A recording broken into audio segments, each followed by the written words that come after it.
ইতিহাসের পাতায় আরো একবার প্রত্যেকে স্বাগত জানাই। অনেক দিন থেকে আপনারা জানতে চাইছেন যে আপার প্রাইমারি টেটের কি খবর বা আপার প্রাইমারি নিয়োগ কবে হবে।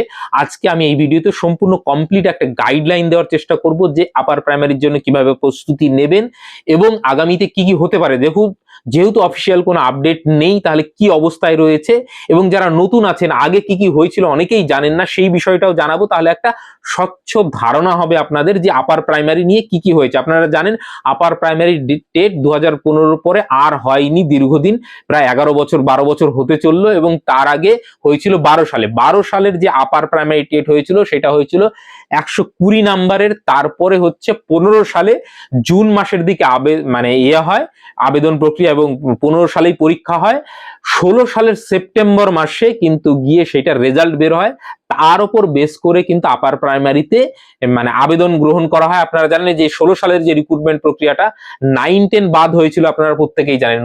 যারা অনেকেই জানেন না নতুন, যে আপার প্রাইমারিও কিন্তু 16 সালেরটা বাদ হয়েছিল এবং সেইটা প্যানেলটা ক্যান্সেল হয়ে যায়, আবার নতুন করে রিপ্যানেল হয় এবং তার বেসিসে নিয়োগ হয়। সেই জন্য কিন্তু আপার প্রাইমারি বেঁচে গেল, আগের থেকেই বাতিল হয়েছিল। তাহলে 16 সাল একদম পরে গিয়ে বাতিল হলো, ওই জন্য কিন্তু এতগুলো চাকরি গেল। চাকরি পাওয়ার আগেই প্যানেল তৈরি হওয়ার সঙ্গে সঙ্গে কিন্তু প্যানেলটা ক্যান্সেল হয়েছিল। তাহলে 12 সালে টেট হয়েছিল, সেটা 120 মার্কের। প্রপার যেটা কেন্দ্রীয় গাইডলাইন সেই অনুযায়ী টেট হয়েছিল 150 মার্কের, 150 মার্কের। সেইটা হয়েছিল 15 সালে, সেটার রেজাল্ট বেরিয়েছিল 16 সালে। সেটার নিয়োগ প্রক্রিয়া আপনারা জানেন যে আলাদা করে কিন্তু সাবজেক্টের পরীক্ষা হতো না, সেই টেটের ওপর বেস করে টেটের একটা ওয়েটেজ মার্ক এবং একাডেমিক্স মার্ক এবং ভাইবার ওপর বেস করে প্যানেল তৈরি করা হয়েছিল। সেই প্যানেলে দুর্নীতি হয়েছিল, আপনারা জানেন কত রকম কি দুর্নীতি হয়েছিল। সেইটা হাইকোর্টে বাদ হয় এবং তারা স্কুল সার্ভিস কমিশন সেই নির্দেশ মেনে নিয়ে আবার কিন্তু সেটা নতুন করে রিপ্যানেল করে এবং নতুন করে ভাইবা হয়, কিন্তু আবার ভাইবা হয়। এবং আমার একজন পরিচিত, আমি নিজে থেকে খুব কাছ থেকে জানি আর কি, স্কুল লাইফ থেকে, তো সে কিন্তু ওই সময়, সে ভালো বাংলার ছাত্র এবং বাংলাতে চাকরি পাওয়াটা খুব টাফ ব্যাপার, আপনারা জানেন। সে অলরেডি প্রথম এমপ্যানেল হয়েছিল, পরের প্যানেলে কিন্তু নতুন করে আবার ভাইবার ফলে কিন্তু সে বাদ হয়ে যায়। তো এইরকম কিন্তু অনেকের সঙ্গেই ঘটেছে। তাহলে 15 সালে আপার প্রাইমারি টেট হওয়ার পর আজকে 11 বছর 12 বছর হতে চললে আর কোন রকম কোনো টেট হয়নি। যদিও কেন্দ্রীয় নিয়ম অনুযায়ী প্রতি বছর টেট নেওয়া প্রয়োজন বা আইন রয়েছে, কিন্তু সেটা হয়নি। যদিও প্রাইমারির ক্ষেত্রে সেটা হয়েছে, আপনারা জানেন 14তে হয়েছে, 17তে হয়েছে, 22-এ হয়েছে, এবং প্রাইমারি টুকটাক কিছু রিক্রুটমেন্ট হয়েছে। সে দুর্নীতি হয়েছে, সেটা আমরা প্রত্যেকেই জানি, সে ইস্যু রয়েছে, কিন্তু সেটা হয়েছে। কিন্তু আপার প্রাইমারি টেটের ক্যান্ডিডেটরা সব থেকে, তাদের কোনো রকম আর কোনো টেটই হয়নি, একদম পরিষ্কার হলো। তাহলে এর বেসিসে কি বোঝা গেল যে আপার প্রাইমারি টেট দীর্ঘদিন ধরে বন্ধ রয়েছে। তাহলে এইবার যে নতুন গেজেট অনুযায়ী যে 25 সালের রুল অনুযায়ী যে পরীক্ষা হলো 9-10, সেখানে আপারও হওয়ার কথা, আপারেরও রুল রয়েছে। সেইখানে দেখবেন টেটের স্কোর রয়েছে, ওয়েটেজ রয়েছে 150 মার্কেরই টেট হবে, সেটার ওয়েটেজ রয়েছে 40 মার্কের, এবং রিটেন এক্সাম প্রথম ইন্ট্রোডিউস করা হচ্ছে এই গেজেটে 25 মার্কের ওএমআর। একাডেমিক স্কোর রয়েছে 10 মার্কের, ওরাল ইন্টারভিউ রয়েছে 15 মার্কের, লেকচার ডেমনস্ট্রেশন রয়েছে 5 মার্কের। তার ভাইবার মধ্যেই চলে গেল 20 মার্ক, যেইটা এই সরকার কিন্তু বারবার বিরোধিতা করছে, সেই প্রসঙ্গে বলে রাখি, এবং টিচিং এক্সপিরিয়েন্স আছে 5 মার্ক। তাহলে এই সরকার কি 20 মার্ক রাখবে? নিশ্চয়ই বলেছে আমরা 5-10-এর বেশি রাখবো না। তাহলে এইখানে এই গেজেটে কি পরীক্ষা হবে কি হবে না, এটা নিয়ে আমার যথেষ্ট সন্দেহ রয়েছে। আর এই 25 মার্কের যে সাবজেক্টের রয়েছে, সেটা নিশ্চয়ই সাবজেক্টেরই হবে ওএমআর বেস, এই টেটের বাইরে।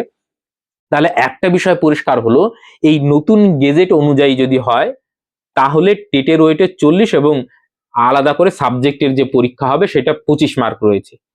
কিন্তু এইটা আদৌ থাকবে কিনা, টিকবে কিনা, সেটা সময় বলবে। কিন্তু টেটটা হবে 150 মার্কের, এইটুকু নিশ্চিত। আপনারা জানেন সুপ্রিম কোর্টের রায় এখন, যে টেট না, বা কেন্দ্রীয় নিয়মও রয়েছে, টেট ছাড়া কিন্তু প্রাইমারি আপার প্রাইমারিতে আপনি শিক্ষক হতেই পারবেন না। চাকরি পেয়ে গেলেও আবার টেট দেওয়ার নির্দেশ দিয়েছে। তার মানে কি, টেট হচ্ছে এবং টেটের ওয়েটেজটা সব থেকে বেশি 40 মার্ক, 40% 100-র মধ্যে। তো এই 40 মার্ক নির্ভর করছে আপনার টেটের মার্কের ওপর। আপনি টেটে 150-তে 150 পেলে এখানে 40-এ 40 পাবেন। তো সেই অনুযায়ী কিন্তু এই টেটটা অত্যন্ত গুরুত্বপূর্ণ এবং টেট হবেই। এবার আমি বলবো যে অন্তত দুবার টেট নেওয়া উচিত, কারণ দীর্ঘদিন 10 বছর ধরে টেট হয়নি। আপনি একটা হঠাৎ করে টেট নিয়ে নিলেন এবং দেখা গেল যে সেক্ষেত্রে কারো অসুবিধা রয়েছে, কারো শরীর খারাপ হলো, কারো অ্যাক্সিডেন্ট হতে পারে, সেই ছেলেটা তো সারা জীবনের জন্য বঞ্চিত হয়ে গেল। তাহলে এই আপার প্রাইমারি রিক্রুটমেন্টের আগে অন্তত দুটো নিতেই হবে টেট, এইটা আমার ব্যক্তিগতভাবে, শুধু আমার নিজের কথা ভাবলে তো হবে না, কারো কিছু অসুবিধা হতেই পারে, কালকে আপনারও অসুবিধা হতে পারে।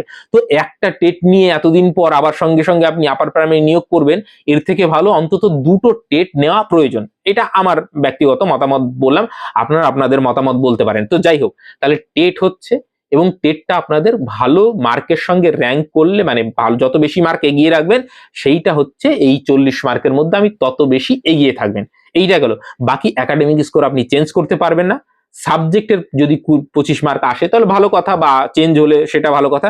লেকচার ডেমনস্ট্রেশন আপনি মানে আপনার খুব একটা হাতে নেই, বা ওরাল ইন্টারভিউ এবং টিচিং এক্সপিরিয়েন্সও আপনার হাতে নেই। তাহলে এই যে আপনার হাতে কি 25 মার্কের পরীক্ষা এবং 40 মার্কের যে টেট ওয়েটেজ রয়েছে, যেটা 150 মার্কের হবে, এই দুটো জিনিস আপনি ইমপ্রুভ করতে পারেন। তাহলে এইখানে এইবার আসি যে একদম টেটের যে প্রস্তুতিটা নেবেন সেইটা নিয়ে। এবার যেভাবে প্রস্তুতি নেবেন সেটা তার ব্যক্তিগত ব্যাপার। এবার আমার কাছে যেহেতু জানতে চেয়েছেন যারা চ্যাসের পাতার দর্শক রয়েছে, আমি একটা জেনুইন গাইডলাইন দেওয়ার চেষ্টা করব এবং পুরোটা ব্যাখ্যা করে বুঝিয়ে দেওয়ার চেষ্টা করব আমি কেন এরকমটা বলছি। দেখুন, আপনি যখন কোনো কোচিং সেন্টারে বা স্যারের কাছে পড়বেন, নিঃসন্দেহে তিনি গাইড করবেন, তিনি তার মতন করে দেখবেন, কিন্তু সবার পক্ষে সেটা এফোর্ড করা সম্ভব নয়, বা সবাই হয়তো কর্মসূত্রেও দূরে থাকে, অনেকেই আছে, তো তাদের পক্ষে হয়তো মানে সেই পরিসরটা থাকে না, বা অর্থনৈতিক অবস্থাও সবার সব রকম ভালো নয়। তো কেউ নিজে থেকে প্রস্তুতি নিতে চাইলে কি করবেন? দেখুন, এই যে টেট, এই যে 150 মার্কের টেটে কি রয়েছে? ল্যাঙ্গুয়েজ পোর্শন দুটো, 30-30-60, এবং সিডিপি চাইল্ড ডেভেলপমেন্ট অ্যান্ড প্যাডাগোগির পোর্শন থেকে আসবে হচ্ছে 30, তার মানে 90, আর বাকি 60 মার্ক থাকলো সায়েন্স, সোশ্যাল সায়েন্স, অথবা আপনি যদি কোনো ল্যাঙ্গুয়েজ পেপারের হন, মানে ধরুন আপনি বাংলার হলেন, সংস্কৃতের হলেন, ইংলিশের হলেন, তাহলে সেটা 60 মার্কের দিতে হবে। এই তো সিলেবাস। এইবার এই যে ল্যাঙ্গুয়েজ 1, সেটা কি করে পড়বেন? সেটা আসে কি, গ্রামারের কিছু পোর্শন আসে, মানে অ্যাকচুয়ালি মাধ্যমিক লেভেলের, মানে আপনি সেই ভাষাটা বলতে, পড়তে, লিখতে পারেন, বুঝতে পারেন, সেই রকম একটা জ্ঞান যাচাই করা হয়। সেটার জন্য মাধ্যমিক লেভেলের অবধি জ্ঞানই যথেষ্ট। অর্থাৎ তাহলে আপনাকে যেটা করতে হবে, যে ল্যাঙ্গুয়েজ 1 ধরুন বাংলা আপনি নিচ্ছেন, বা ইংলিশ থাকে সাধারণত সেকেন্ড ল্যাঙ্গুয়েজ হিসেবে বাংলা থাকে, তো এবার ইংলিশের জন্য আপনাকে কোনো একটা গ্রামার বই পড়তে হবে।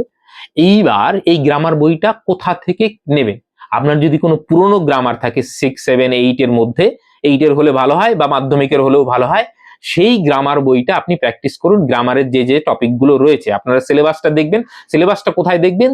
আপাতত সিটেটের সিলেবাস দেখবেন, সিটেটের প্যাটার্নটা ফলো করবেন, কারণ সেটাই হয়তো এই রাজ্য সরকার ফলো করতে আগামীতে চলেছে।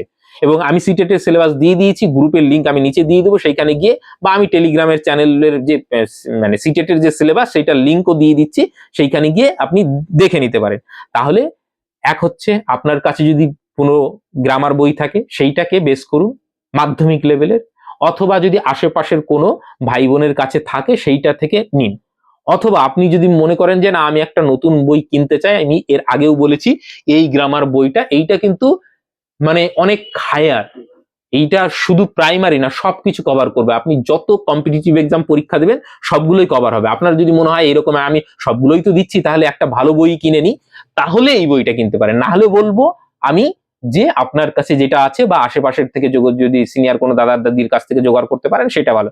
তাহলে গ্রামারের পোর্শনটা গেল। দেখুন, রিডিং কম্প্রিহেনশনটা, যেটা কবিতা থেকে বা গল্প থেকে বা কোনো উপন্যাসের ছোট অংশ তুলে দিয়ে সেইখান থেকে প্রশ্ন করা হয়, সেইটা রিডিং কম্প্রিহেনশনটা কিভাবে করবেন আমি আগামীতে কখনো ক্লাস নিলে সেইটা মানে আমি মানে বুঝিয়ে দেওয়ার চেষ্টা করবো। কিন্তু গ্রামারের পোর্শনটা কিন্তু আপনাকে একটু একটু করে দেখে রাখতে হবে। তাহলে ইংলিশ গেল, ল্যাঙ্গুয়েজ।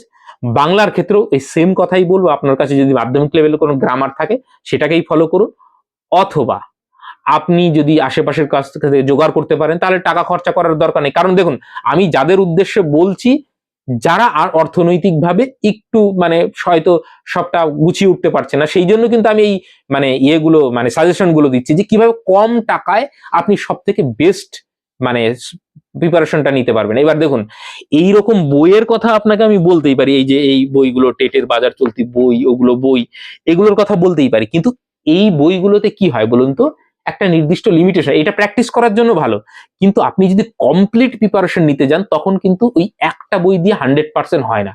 কিন্তু আপনি যদি এইরকম একটা বই দিয়ে পড়েন, এর মধ্যে এমন কিছু নেই যেটা ইংলিশ গ্রামার নেই। তার মানে কি এইটা আপনাকে 100% দেবে। কোন একটা এইটুকু চুটি বই সবগুলো সাবজেক্ট আপনাকে 100% দেবে এইটা কিন্তু নয়। সেই জন্যই কিন্তু আমি পার্টিকুলার প্রত্যেকটা সাবজেক্টের জন্য আলাদা আলাদা বই সাজেস্ট করছি। তাহলে বোঝা গেল? যার পয়সা রয়েছে তারা গাইড বুক কিনবেন, সেটা নিয়ে কোনো সমস্যা নেই। কিন্তু গাইড বুক আবার বলে দিই, কোনোদিনও আপনাকে 100% প্রিপারেশনের মানে একদম ফুল ফ্রিডম আপনাকে দেবে না, যেটা এই বইগুলো দেবে। পরিষ্কার হলো দুটো বিষয়। এবার চাইল্ড ডেভেলপমেন্ট অ্যান্ড প্যাডাগোগির পোর্শন যেটা, সেইটা হচ্ছে আপনারা বিএড করেছেন, বিএড এর নিশ্চয়ই কোনো বই রয়েছে, সেগুলো যদি থেকে থাকে সিলেবাস দেখে, ওই যে আবার সিলেবাস বললাম, সিলেবাস দেখে যে মানে কি গ্রোথ, প্রথমেই দেখবেন গ্রোথ অ্যান্ড ডেভেলপমেন্ট, তারপরে ইনক্লুসিভ এডুকেশন, এইগুলো যে যে টপিক গুলো রয়েছে সেই টপিক গুলো ধরে এই বইগুলো আপনি কিন্তু মানে নিতে পারেন। অথবা যদি আপনি মনে করেন যে আমি একটা ভালো স্ট্যান্ডার্ড বই মানে আপনার প্রয়োজন রয়েছে, এগুলো গাইড বুক কিছু নিতে পারেন। কিন্তু দেখুন এইটা যেরকম মানে যদি এই বইটা আমি যখন সিটেট দিয়েছিলাম, আমি কিন্তু এই বইয়ের বাইরে কোনো কিছুই পড়িনি, এই বইটা পড়েই কিন্তু আমার সিটেট মানে হয়ে গেছিল। এবার এই একটা বইতে কেন, এবার দেখুন এইটা হচ্ছে আরিয়ান পাবলিকেশনের বই। ভালো প্রকাশনীর একটা গুরুত্ব রয়েছে। আমি সবসময় দেখবেন যে ভালো প্রকাশনীর কেন বলি, এগুলোতে ভুল কম এবং এগুলোতে মোটামুটি কন্টেন্ট খারাপ নয়। এটা যেহেতু সিটেটের মানে দেওয়ার জন্য আমি কিনেছিলাম, তখন সেটা কিন্তু আমার যথেষ্ট কাজে দিয়েছিল। কিন্তু এবার যদি যেহেতু কম্পিটিশন খুব হাই, তাহলে আপনাকে একটু বেশি জানতে হবে। তাহলে এই যে সিডিপির যে পোর্শনগুলো মানে আপনাকে প্রত্যেকটা টপিক ধরে ধরে কিন্তু নিজস্ব একটা নোট তৈরি করতে হবে। শুধুমাত্র একটা গাইড বই থেকে কিন্তু হবে না। এবং সেইটা ধরুন আপনি একটা নির্দিষ্ট, যেমন এই বইটা নিয়ে নিলেন, বা কারণ যেহেতু সরকার কিন্তু বুঝতেই পারছেন সেন্ট্রাল গভর্নমেন্টকে ফলো করবে, সেই সেন্সে কিন্তু আমি ওই মানে আরিয়েন্টের বা সিটেটের দিকে ইঙ্গিত করছি, না হলে কিন্তু করতাম না। তো এই জায়গা থেকে আমি লিঙ্ক দিয়ে দিচ্ছি, আপনারা চাইলে সেই সিটেটের এইগুলো যে প্রিভিয়াস ইয়ার কোশ্চেন রয়েছে সেগুলো দেখে নিতে পারবেন। এবং রেগুলার বেসিসে যেহেতু সিটেট হয়, তাহলে একটা পরিষ্কার ধারণা হবে সিটেটের সিডিপির কি কি ধরনের প্রশ্ন হয়। এই জন্যই আমি কিন্তু এইটা মোটামুটি আপনার 400 থেকে 500 টাকার মধ্যে হয়ে যাবে। আর এইখানে যদি পুরনো গ্রামার বই জোগাড় করতে পারেন ভালো, আর নাহলে 300-400 টাকার মধ্যে আপনার হয়ে যাবে। তাহলে মোটামুটি একটা 700-800 টাকার মধ্যে কিন্তু এই ল্যাঙ্গুয়েজ 1 এবং সিডিপির পোর্শনটা হয়ে যাচ্ছে। বাকিটা কিন্তু আপনাকে একটু হলেও নিজে নোট করতে হবে, এবং সেটা কারো কাছ থেকে বই ধার নিয়ে বলে, এগুলো কিন্তু মানে ওই জুগারু টাইপের বুদ্ধি হয় না, এগুলো করতে হবে আপনাকে যদি টাকা বাঁচাতে হয়। এইবার আসি সোশ্যাল সায়েন্স বা সায়েন্সের পরে। দেখুন আমি সায়েন্স ব্যাকগ্রাউন্ডের ছাত্র নই, আমি সায়েন্সের এক্সপার্টও নই, বা আমি ল্যাঙ্গুয়েজ গ্রুপের এক্সপার্ট নই। আমি বাংলা, সংস্কৃত বা এই বিষয়ে কিন্তু আপনাকে মানে অতি উত্তম সাজেশন দিতে পারবো না। আমি যেটা দিতে পারবো সেটা হচ্ছে সোশ্যাল সায়েন্সের বিষয়, কারণ আমার সোশ্যাল সায়েন্স ব্যাকগ্রাউন্ডের, এবং আমি সিটেট বলুন, ডাব্লিউবি টেট বলুন, বা অন্য অন্য অনেক টেট আমি কোয়ালিফাই যেহেতু করেছি, সেটা সোশ্যাল সায়েন্সে করেছি, আমি কিন্তু সায়েন্সে করি না। অতএব সেই জায়গা থেকে আপনাকে আমি বলতে পারি যে এই সোশ্যাল সায়েন্সের যদি আপনি কমপ্লিট প্রিপারেশন পেতে চান, দেখুন এই বইটাও যদি নিন না, আপনি পুরোটা পড়ে নেন, তাহলে কিন্তু হিস্ট্রি বা জিওগ্রাফির পুরো কোশ্চেন আপনি পাবেন না। তাহলে আমি কোথা থেকে পাবো? দেখুন এইটার জন্য আমার যেটা সাজেশন থাকবে, যে হিস্ট্রির যেটা মানে একটা ভালো স্ট্যান্ডার্ড বই, যেটা কিনা সবটুকু কভার করে, এইরকম যদি কোনো বই থাকে তাহলে আপনাকে সেইটা, দেখুন 6 to 8 যেটা টেক্সট বই সেটা তো আপনাকে ফলো করতেই হবে। কিন্তু বলছে যেহেতু সিলেবাস চেঞ্জ হবে এবং সরকার পরিবর্তন হয়েছে, ওই বিষয়গুলো কিন্তু হিস্ট্রির আসবে না। নিশ্চয়ই সিঙ্গুর সম্বন্ধে যেহেতু পাঠ্য বইতে রয়েছে বলেই কিন্তু মানে টেটে কোশ্চেন আসবে না। তো এইগুলো বাস্তবতা মেনে নিয়ে বা বুঝে নিয়ে আপনি ধরুন, আমি হিস্ট্রির জন্য বলবো যে এই যে এইটা যেটা WBCS এর জন্য রয়েছে, জীবন মুখোপাধ্যায়ের চ্যালেঞ্জার, এই বইটা যদিও একটু ছিঁড়ে গেছে, বুঝতেই পারছেন অনেকদিন মানে যেহেতু বেশি রাব ব্যবহার করা হয়েছে, তো এই বইটা আপনি যদি কেনেন, এটা মোটামুটি 350-400 টাকার মধ্যে যদি আপনি কেনেন, তাহলে এইটা কিন্তু আধুনিক মানে প্রাচীন ভারত থেকে মধ্য ভারত থেকে আধুনিক ভারত প্রত্যেকটা কভার রয়েছে। আর আপনি এই বইটা পড়ার পরে এর বাইরে থেকে আসার কিন্তু কোনো সম্ভাবনা নেই। কিন্তু আপনি যখনই এইরকম একটা বই থেকে পড়বেন, এর বাইরে থেকে বেশিরভাগটা এর বাইরে থেকে আসবে, আপনাকে এটা ধারণা দিতে পারে, এটা কিন্তু কমপ্লিট প্রিপারেশন দেবে না। কিন্তু আমি একদম হলপ করে বলতে পারি, আপনি হিস্ট্রি যদি এই বই থেকে পড়েন, এই বইটা থেকে, তাহলে কিন্তু আপনার 99% কোশ্চেন মানে ধরে নিতে, খুব যদি টাফ না কোশ্চেন হয়, ভালো স্ট্যান্ডার্ড মানের প্রশ্ন হলেও কিন্তু আপনি সব থেকে এগিয়ে থাকবেন। কিন্তু এই বইটা শুধু যে সিটেট বা আপনার টেটের ক্ষেত্রে কাজে লাগলো এরকম না, আপনি যে কোনো আগে পিএসসির বলুন, কম্পিটিটিভ এক্সামের বলুন, সবগুলো পরীক্ষায় কিন্তু ইতিহাস আপনি এখান থেকে কমন পেয়ে যাবেন। তাহলে কেন এই কথা বলছি বুঝতে পারছেন, গাইড বুক কেন বলছি না, আমি এরকম একটা টেক্সট বুকের কেন কথা বলছি, যে এইখান থেকে আপনি 100% প্রায় 100, দেখুন 100% বলে তো কিছু হয় না, প্রায় 100% ইতিহাসের বিষয় কিন্তু এখান থেকে পেয়ে যাবেন। এটা পড়ে থাকলে আপনার মানে মানে মানে কম্পিটিটিভ এক্সামের জন্য কিন্তু খুব একটা আর ইতিহাস নিয়ে অসুবিধা হবে না। তাহলে এক ঢিলে আপনার সব পাখি মারা হয়ে যাচ্ছে, বোঝাতে পারলাম। এইবার আসি জিওগ্রাফির জন্য দেখুন অনেক ভালো ভালো বই থাকতে পারে। মন্ডল প্রকাশনী যেটা WBCS এর জন্য বই, সেইটা যদি আপনি নিতে পারেন বা জোগাড় করতে পারেন, তো আমি সবগুলোর চেষ্টা করব কমেন্ট সেকশনে অ্যামাজনের লিঙ্ক দিয়ে দিতে, বা যতটা সম্ভব যেগুলো যেগুলো আমি পাবো। নাহলে আপনি যদি আশেপাশের থেকে সিনিয়র দাদা যারা পড়াশোনা ছেড়ে দিয়েছে এরকম দাদার কাছে গিয়ে যদি 2-4টা বই জোগাড় করতে পারেন, তাহলে আপনার 300-400 করে বই টাকা বেঁচে গেল। তো এইটা করতে পারলে খুব ভালো। আর যদি নাই করতে পারেন, 1-2টো যদি কিনতে হয়, তাহলে এইভাবে কিনে নিতে হবে। এইবার ওই যে যে পশ্চিমবঙ্গ সহ ভারতের যে ভূগোলের কথা বলছি, যেটা মন্ডল প্রকাশনী, যেটা WBCS এর জন্য, সেই বইটার কেন কথা বলছি, ওই বইটায় পুরো আপনার রয়েছে, কি বলবো, ভারতের ইতিহাস, পশ্চিমবঙ্গের ইতিহাস এবং ওয়ার্ল্ড জিওগ্রাফি যেটুকু পোর্শন, দেখুন ওইটা সম্পূর্ণ কাজে লাগবে না। এখানেও যেগুলো যেগুলো আছে সম্পূর্ণ কাজে লাগবে না, হিস্ট্রি যেটা বললাম, কিন্তু ওইটা যদি পড়েন ওর বাইরে কিন্তু আর কিছু আসবে না, এবং ওইটা পড়ে আপনি যে কোনো কম্পিটিটিভ এক্সামে পরীক্ষা দিতে আপনি করতে পারবেন। তাহলে এই দুটো কিনলে মোটামুটি আপনার হিস্ট্রি জিওগ্রাফি কমপ্লিট হয়ে যাচ্ছে। বোঝাতে পারলাম কেন এত বড় বইয়ের কথা বলছি। আপনি বললে আমি একটা টেট দেবো তার জন্য এত বড় বই পড়বো? আপনাকে যদি 150তে 140-45 স্কোর করতে হয়, তাহলে কিন্তু এইভাবেই পড়তে হবে। আপনি যদি বলেন যে আমি শুধু 90 পেয়ে পাশ করবো, তাহলে আপনি যে কোনো এরকম একটা গাইড বই নিয়ে নেবেন, তাতে কিন্তু আপনি পাশ করে যাবেন। কিন্তু আপনি যদি বলেন যে 140-এর উপর আমার স্কোর চাই, তাহলে আমি যেটা বলছি, কোন রকম কোনো এই পিডিএফ নোটের ওপর শুধুমাত্র ভরসা না করে নিজস্ব নোট এবং নিজস্ব বই সেটা দাগিয়ে খুব ভালো করে অভ্যাস করে পড়লে তবেই গিয়ে কিন্তু আপনি ওই রকম র্যাঙ্ক করতে পারবেন। একদম পরিষ্কার হলো বিষয়টা। এইবার আসি পলিটির কিছু কিছু কোশ্চেন আসে। এইবার পলিটির প্রশ্ন কিন্তু বেশি আসে না, আসে জিওগ্রাফি এবং হিস্ট্রির কোশ্চেন বেশি, এবং সিটেটের সিলেবাস তো আপনি দেখবেনই সেই সঙ্গে। তো পলিটির জন্য আমি এখন এই বইটা বেশিরভাগ ব্যবহার করি, ভারতের সংবিধান ও শাসন ব্যবস্থা। এইটাও বেসিক্যালি WBCS এর জন্য, কিন্তু পলিটি থেকে যেহেতু খুব কম কোশ্চেন আসবে, সেহেতু আমি এত মোটা বই রেকমেন্ড করব না। এইটা পড়তে পারলে তো খুব ভালো, এই মুখোপাধ্যায় ওয়ার্ল্ড প্রেস থেকে।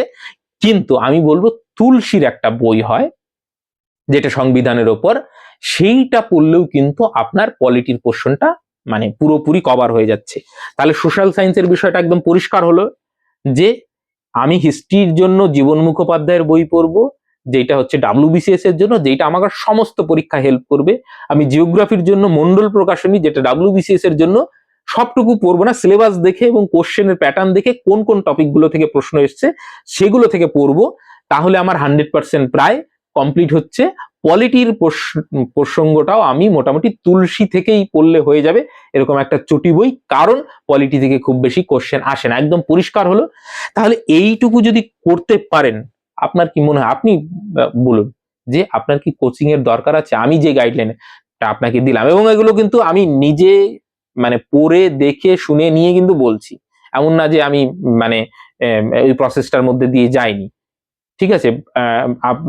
লাস্ট যেটা আমি যখন এই WB টেট হয় আপার প্রাইমারি, তখন আমি মালদাতে গৌরবঙ্গে পড়ছি। তো তখন কিন্তু আমাদের পরীক্ষা চলাকালীন, সেমিস্টার চলাকালীনই আমি ওই পরীক্ষাটা দিয়েছিলাম, উইদাউট সেরকম কোনো প্রিপারেশন নেই। কিন্তু আমি যেহেতু কম্পিটিটিভ এক্সামের জন্য একটু দেখাশোনা করতাম বা একটু করতাম, সেহেতু কিন্তু ওইটাতে কিন্তু আলাদা করে আমার প্রস্তুতিই লাগেনি, তাতেই আমি কোয়ালিফাই করে গিয়েছিলাম। তো এর ওপর বেস করে আমি কিন্তু এই এতগুলো কথা বললাম, এবং আপনি নিজে বিচার বিশ্লেষণ করে দেখবেন যে আমি যে কথাগুলো বললাম, আপনি 5,000-10,000 টাকা দিয়ে যে কোচিং সেন্টারে ভর্তি হবেন, সেইটার থেকে আপনি যদি এই যে হিসাব দিলাম, ল্যাঙ্গুয়েজের ধরুন 300 থেকে 400 টাকা, যদি এই সিটেটের এই বইটা নেন আরিয়ান পাবলিকেশনের, সেটা মোটামুটি 400 থেকে 500 টাকা। আর মোটামুটি এই মানে এই সোশ্যাল সায়েন্সের জন্য এইটা 300 টাকার ধরুন এই হিস্ট্রি বইটা, আর 400 টাকার জিওগ্রাফি বইটা, আর পলিটির হয়তো 200 টাকার বইটা, সব মিলিয়ে ম্যাক্সিমাম আপনার 1500 টাকা। আর আপনি যদি সিনিয়র দাদা দিদির কাছ থেকে জোগাড় করতে পারেন কয়েকটা বই, তাহলে সেখানে 1000 টাকার মধ্যে আপনি এমন ম্যাটেরিয়াল তৈরির উপর প্রিপারেশন নিচ্ছেন যেটা আপনাকে 100% প্রিপারেশন দিচ্ছে, যেগুলো কিন্তু এই বাজার চলতি বই কোনোদিনও আপনাকে দিতে পারবে না। এবার আমি বলছি না এই বইগুলো খারাপ, একদমই না, এটার উপকারিতা রয়েছে। কখন রয়েছে? আপনি এগুলো করে নিলেন, এইবার এইগুলো থেকে প্র্যাকটিস, এই যে প্র্যাকটিস সেট রয়েছে এগুলো নিয়ে প্র্যাকটিস করুন, এইবার দেখবেন যে তাহলে আপনি নিজের অবস্থানটা খুব ভালো করে, ওইগুলোর বইয়েরও গুরুত্ব রয়েছে নিঃসন্দেহে, কোনো বই মানে খারাপ নয়, কিন্তু মানে আমি যেটা বলার চেষ্টা করলাম যে আপনি যদি 100% প্রিপারেশন নিতে চান, তাহলে কিন্তু এই খাটুনিটা আপনাকে করতে হবে, একদম পরিষ্কার। বাকি এক্সাম কবে হবে এইটার সদুত্তর কিন্তু পৃথিবীতে কারো কাছেই নেই। হ্যাঁ, এক্সাম হবে, এবং আপার প্রাইমারি যেহেতু এই নিয়োগটা শেষ হলো, আপনারা জানেন যে মানে এই কিছুদিন আগেও, মানে এই সেই 16 সালের আপার প্রাইমারি কিন্তু চলছে, এই গিয়ে শেষ হলো। তারপরেও 2-1টা কেস, ছোটখাটো কেস কিন্তু রয়ে গেছে। তো এইটা কমপ্লিট করে আবার কিন্তু সবগুলো একসঙ্গেই আসবে। তার আগে টেট হবে, এবং টেটটার জন্যই আপাতত আপনারা প্রস্তুতি নিন। বাকি এরপরেও যদি আপনাদের কোনো প্রশ্ন থেকে থাকে, আর আমি লিঙ্ক যতগুলো পারবো আমি দিয়ে দেবো, সেখান থেকে আপনারা যার যেটুকু বইয়ের প্রয়োজন রয়েছে সেগুলো কিন্তু কিনে নিতে পারেন। এরপরেও যদি আপনাদের কোনো মতামত থাকে বা প্রশ্ন থাকে, সেটা কমেন্ট সেকশনে করতে পারেন। Most welcome. এবং আমি আমার তরফ থেকে এই ছোট্ট একটা গাইডলাইন দেওয়ার চেষ্টা করলাম আমার মানে আন্ডারস্ট্যান্ডিং অনুযায়ী। বাকিটা আপনাদের যেটা ভালো মনে হয়, আপনাদের আশেপাশে যারা সিনিয়র দাদা দিদি রয়েছে তাদের কাছে, বা স্যার ম্যাডাম রয়েছে যারা পরীক্ষাগুলোয় ক্র্যাক করেছে বা এখনো প্রস্তুতির মধ্যে দিয়ে রয়েছে, তারা আরো ভালো বলতে পারবে। তো তাদের কাছ থেকেও মানে পরামর্শ করতে পারেন, যে মানে এই যে দাদাটা বলছে তো সেটা কি ঠিক না। আপনি নিজস্ব একটা স্ট্র্যাটেজি তৈরি করবেন সমস্ত কিছু ঝাড়াই বাছাই করে, যে আপনার পরিস্থিতি অনুযায়ী আপনাকে কি করতে হবে, সেটা হচ্ছে সবথেকে সর্বোত্তম পদ্ধতি। ঠিক আছে?